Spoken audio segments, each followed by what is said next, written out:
हलेसी महादेव नेपाल का कैलाश, नेपाल की पवित्र भूमि जहाँ हर घाटी में कोई कथा बसती है, हर शिखर पर कोई देवता विराजते हैं और हर बयार में कोई भक्ति का गंध धुली होती है। इन्हीं दिव्य स्थलों में से एक है हलेसी महादेव मंदिर, जिसे लोग प्रेम और श्रद्धा से कहते हैं नेपाल का कैलाश। नेपाल का पूर्वी भाग खोटांग जिला, जहाँ ऊंचे ऊंचे पहाड़, गहरी घाटियां और हरियाली से भरी वादियां है, वहीं पर स्थित है ये अद्भुत गुफा मंदिर, जिसकी उम्र आज से लगभग 5,500 वर्ष पुरानी मानी जाती है। कहा जाता है जब भगवान शिव भस्मासुर के श्राप से बचने के लिए छिपे थे और जब उन्होंने इन्हीं गुफाओं में शरण ली थी, और तब से ही ये स्थान हलेसी कहलाया। हलेसी शब्द का अर्थ है गुफा में रहने वाला शिव। ये स्थान शिव भक्तों के लिए उतना ही पवित्र है जितना भारत में कैलाश पर्वत या काशी विश्वनाथ है। हलेसी मंदिर में 3 प्रमुख गुफाएं हैं। पहली गुफा भगवान शिव की मानी जाती है, दूसरी माता पार्वती की और तीसरी नंदी की। इन तीनों गुफाओं का अद्भुत रहस्य आज तक कोई सुलझा नहीं पाया। कहा जाता है इन गुफाओं की गहराई इतनी अधिक है कि आज तक कोई उनके अंत तक नहीं पहुंच सका। कुछ साधुओं का मानना है ये गुफाएं कहीं ना कहीं कैलाश पर्वत से जुड़ी हुई है और इसीलिए इसे कहा जाता है नेपाल का कैलाश। जब कोई भक्त पहली बार इस गुफाओं में प्रवेश करता है तो उसे महसूस होता है मानो समय थम गया हो, मानो हवा खुद ओम नमः शिवाय का जाप कर रही हो। अब सुनिए वो कथा जिसने इस स्थान को अमर बना दिया। पुराणों में वर्णन है भस्मासुर नाम का एक राक्षस था। उसने वर्षों तक भगवान शिव की कठोर तपस्या की। तपस्या से प्रसन्न होकर शिव जी ने उसे वरदान दिया कि वो जिस पर भी हाथ रखेगा वो भस्म हो जाएगा। लेकिन राक्षस तो राक्षस ही था।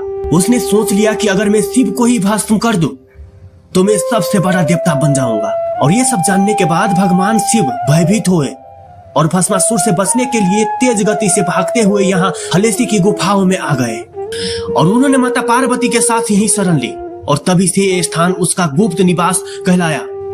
भस्मासुर की मृत्यु के बाद भी शिव जी ने इस स्थान को नहीं छोड़ा। उन्होंने इसे अपना अदृश्य निवास बना लिया। यही कारण है कि कहा जाता है हलेसी महादेव में भगवान शिव आज भी विराजमान है। हर साल लाखों भक्त यहाँ आते हैं। कुछ भारत से, कुछ भूटान से, तिब्बत और बांग्लादेश से भी आते हैं, क्योंकि ये स्थान हिंदू, बौद्ध और किरात तीनों धर्मों के लिए पवित्र है। तीनों धर्मों में इस स्थान की अपनी अलग मान्यता है। हिंदुओं के लिए यह भगवान शिव का घर, बौद्धों के लिए यह गुरु पूजन सब का ध्यान स्थल और किरात समुदाय के लिए यह आत्मिक शक्ति का केंद्र है। यहाँ आने वाला हर भक्त एक अनोखी शक्ति महसूस करता है और कई लोगों ने यहाँ ऐसा चमत्कार देखा है जैसे असाध्य रोग का ठीक होना, जीवन की बड़ी मुश्किलों का अचानक हल मिल जाना और सबसे बढ़कर मन की पूर्ण शांति। कहा जाता है जो व्यक्ति सच्चे मन से हलेसी बाबा को पुकारते हैं उसकी प्रार्थना व्यर्थ नहीं जाती। मंदिर के चारों ओर विशाल पर्वत और जंगल है। मंदिर के द्वार पर पहुँचते ही घंटियों की मधुर ध्वनि गूंजने लगती है। सामने दिए की लौ, धूप की खुशबू और भक्तों की आंखों में भक्त का सागर। गुफा में प्रवेश करते समय अंधकार हो जाता है, पर जैसे जैसे आप अंदर बढ़ते हैं आपको एक अदृश्य प्रकाश महसूस होता है। वही प्रकाश जो भगवान शिव की उपस्थिति का प्रतीक है। गुफा की द्वारों पर प्राकृतिक शिवलिंग के समान आकृतियां हैं। छत से पानी की बूंदें टपकती रहती है, मानो श्वेत गंगा यहाँ अवतरित हो रही है और भक्त इन जलों को बूंदों को अमृत मानकर ग्रहण करते हैं और कहते हैं यहाँ का हर कण हर बूंद शिव का आशीर्वाद है। महाशिवरात्रि के दिन यहाँ लाखों श्रद्धालु एकत्रित होते हैं। रात भर भजन कीर्तन और शिव आराधना होती है और उतना ही नहीं, कई भक्तों तो सैकड़ों किलोमीटर पैदल यात्रा कर कर यहाँ पर पहुँचते हैं। कोई दूध चढ़ाते हैं, कोई बेलपत्र, कोई जल। हर अर्पण में सिर्फ एक भावना होती है, भोले बाबा मेरे जीवन में प्रकाश भर दो। इस दिन पूरी हलेसी नगरी शिवाय हो जाती है।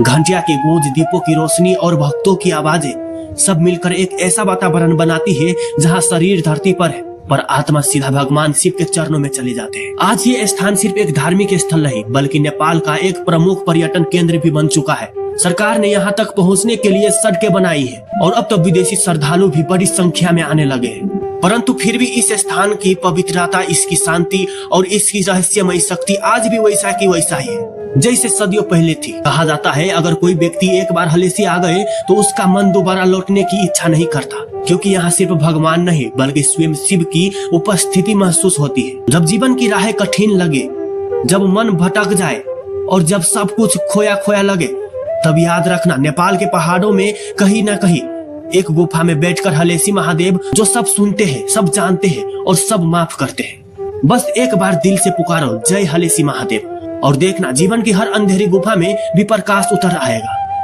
हलेसी महादेव सिर्फ एक मंदिर नहीं, ये वो स्थान है जहाँ भक्ति, रहस्य और प्रेम तीनों एक साथ विराजते हैं। जहाँ शिव है वहीं शक्ति है। जय भोलेनाथ, जय हलेसी।